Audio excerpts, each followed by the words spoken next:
Ghost Rider issue number 2 from Marvel Comics. So yeah, once again, back with Ghost Rider. I'm so glad that they brought him back.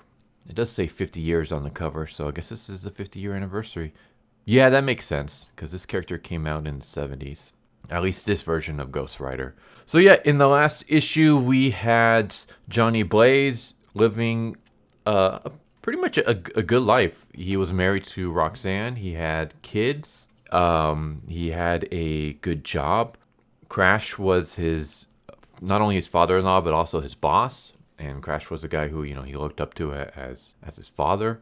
So everything was going good. Only problems was that Johnny Blaze was having moments where he would be seeing demons everywhere. He was just having hallucinations. He was having like fits of rage. He basically became an alcoholic to kind of drown his problems. And then it turned out that everything was fake. This whole town that he was living in, this, perfect life, it was all fake. It was all some kind of illusion. Basically, some kind of demon, we're assuming it's a demon, was setting up Johnny Blaze to have this life so they can basically keep him out of the picture. So, like, while the Ghost Rider was out, demons were rising up. Yeah, he escapes from all that, and we start off... Well, he escapes from all that, he hits the road, and we start off with him crashed off the side of the road. And he talks about how he has blackouts. So he's basically having like a Fight Club moment where he's blacking out, not remembering what's going on. When he blacks out, the Ghost Rider takes over. So he even discusses this. He discusses how things are different now. He uses like a road metaphor about the dotted lines on the road, on the highway. It means that you can go from one lane to the other. Like you can cross over the lanes at certain points.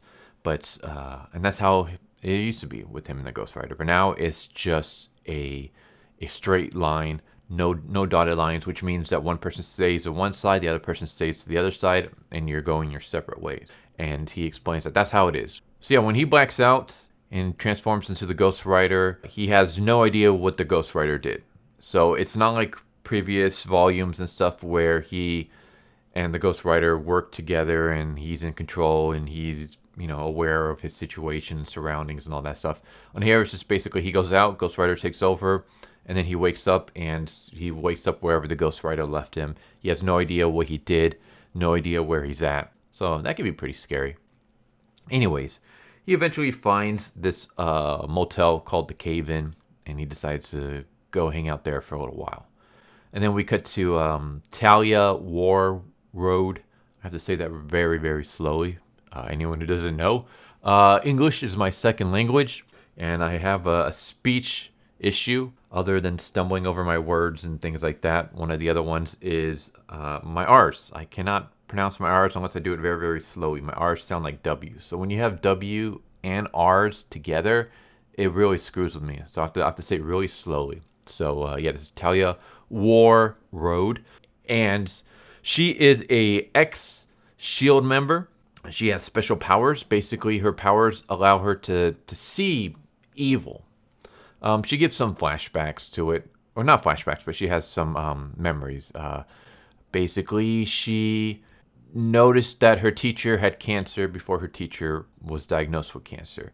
She noticed that her mom was pregnant before her mom even peed on the stick. She also knows that her mom lost the baby before the doctor told her, before she had her first ultrasound. So she can see like this, evilness stuff. So she's basically in the supernatural field, and she sees some kind of badness coming. She sees like a highway where this is like a pretty cool image. A bunch of flayed bodies crucified to telephone poles. She sees a church burning on fire with the people still inside praying. She sees a town flooded in blood. And with all of this, she sees the flaming skull. So I know exactly where this is going. This part is kind of cliche. I'm hoping that they do something different with it. But pretty much they're setting up that Talia believes that Ghost Rider is the one behind all this evilness. Rather than, as we see in this issue, he's actually the one that's stopping it. He's stopping all these badness, all these bad things from happening. But Talia is going to be under the impression that because all of them involve a flaming skull, that it's actually the flaming skull that's behind everything. She's probably gonna, she's trying to track down Ghost Rider at this point in time. She's probably gonna find him. They're gonna most likely fight, And because this is modern day comics, she's probably going to kick his ass. She's probably going to beat the shit out of Ghost Rider.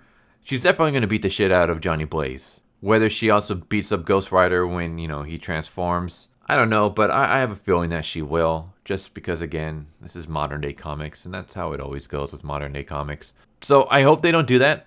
I hope they go with something different, because it's cliche. It's cliche to have, this is the character who, we have one character who's struggling with some kind of curse, and, he's struggling to get his life back on track, and he comes across all this evilness, and he stops it. But then another character who's, tracking all this stuff down believes that they're actually the one behind it all, and so they try to chase him down. They think they're evil, and then eventually they realize, oh, I was wrong. You're actually good. Let's work together. It's been done so many times. So I'm hoping that's not where this is going. It's set up that that's where this is going. I'm hoping it's not, because I'd like to see something different. I also would not like to see this character beat the crap out of Johnny Blaze and Ghost Rider. I'm not saying that that's where it's going. That's just my theory. My theory is that that's what's going to happen, just because modern day comics. So Johnny, he stays at this cheap motel. He doesn't have any money to pay for anything. I mean, he doesn't even have any shoes. So he basically just asks the owner, hey, like, I'm short on cash. Is it possible for me to do work here? Like, I can work out whatever odd and ends you need to be done to help, pay for my stay. And the owner, who looks kind of perverted, is like, yeah, sure. And while he's doing this, he realizes that there's something terrible going on. Like, everything looks like there's missing teeth, there's hair and worms inside, like just like a tub filled with black liquid. There's what looks like, I'm not sure if this is supposed to be just shadow, if it's like burnt bodies on a bed, like just their shape. Basically, things don't look right. And he accidentally bumps into a mirror, and it falls and shatters. And that's when he realizes that the mirror on the other side, there's actually a tunnel. So this motel owner was basically walking in the secret tunnel, looking through the mirrors and spying on everybody. And as the mirror shatters, Johnny sees like his shadow reflection. He also sees the reflection of the Ghost Rider. And it turns out that this motel owner basically has this demon. There's this demon that lives in this cave system that the motel is near. And the motel owner was going around, and he was kidnapping people and sacrificing them to this demon for the demon to eat. And one of them that he recently gathers is a family with a small little girl. And so, of course, Johnny sees he sees blood splattered on the motel room. He sees a stuffed bunny that belonged to the little girl that's all ripped up, and he starts melting and turning into the Ghost Rider. And I actually like this effect for the Ghost Rider. So before, the Ghost Rider just like his head goes on fire, and then we see the skull. Now we get more of a body horror where we see his skin like bubbling and melting, and as his skin and the muscles like start melting off his body, it starts revealing the skeleton figure underneath. And I'm like, all right, that's a cool transformation.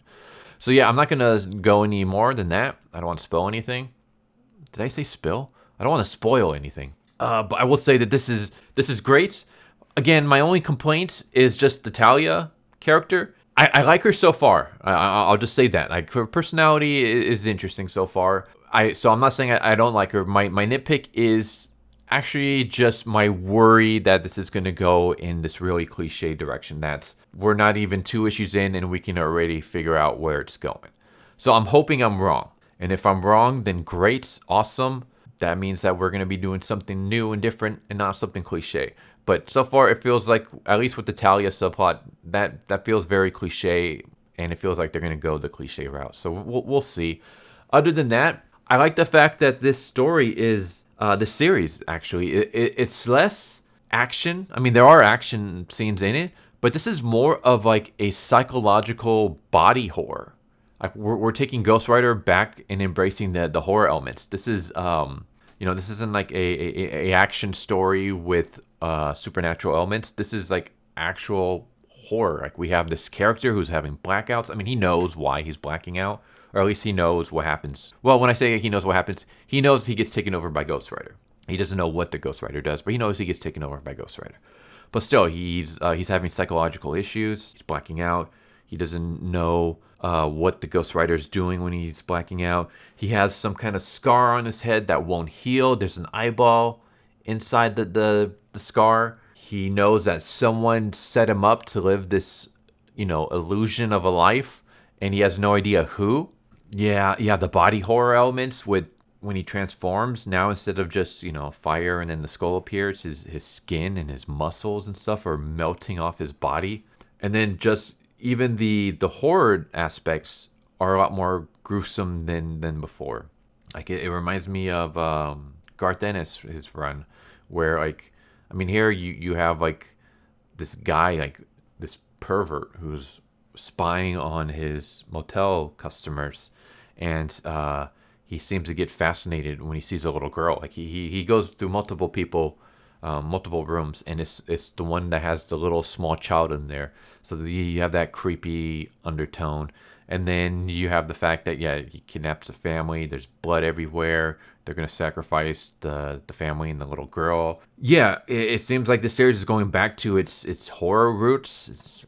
It's a psychological body horror with some action thrown in. So I'm like, awesome. I like that change, and we'll see where it goes from here. But yeah, artwork is really good as well. I'm loving this run so far. 2 issues in. My only complaint is that I feel like the Talia subplot is going to go down the cliche route. But that's my only nitpick, and that could be a nitpick that's just in my head. It's set up so it seems like it's going that way, but the author can always take it in a completely different direction. We'll see. But yeah, I'm calling it here that Talia is going to believe Ghost Rider is evil. We already get hints of that. She's going to fight him. She's probably going to beat the crap out of Johnny Blaze. She might overpower Ghost Rider because modern day. And then eventually she'll be like, all right, you know what? I guess we're actually on the same team. And then she's probably going to be like the sassy sidekick that's constantly degrading him. I'm praying that I'm so wrong on this. Like, I'm hoping that Marvel learned its lesson, that kind of story. Like, people don't give a crap about that. Like, people don't want to see their beloved heroes being degraded to push new characters. So I'm hoping that's the case, that, this is all in my head. But we'll see. Other than that possible outcome, the story has been great so far. I love it. 9 out of 10. I highly recommend checking out this series so far, especially if you're a fan of Ghost Rider. Anyways, there you go. Hope you guys enjoyed. Hope to see you next time. Take care, everybody. Later. So what'd you guys think of that video? I hope you guys enjoyed. If you guys haven't already, please subscribe. Hit that bell for a notification. Leave a like if you enjoyed the video. And if you didn't enjoy the video, thank you for watching it this far. And I hope the next video is more to your liking. Feel free to check out the playlist that you guys see. And I hope to see you guys next time. Later.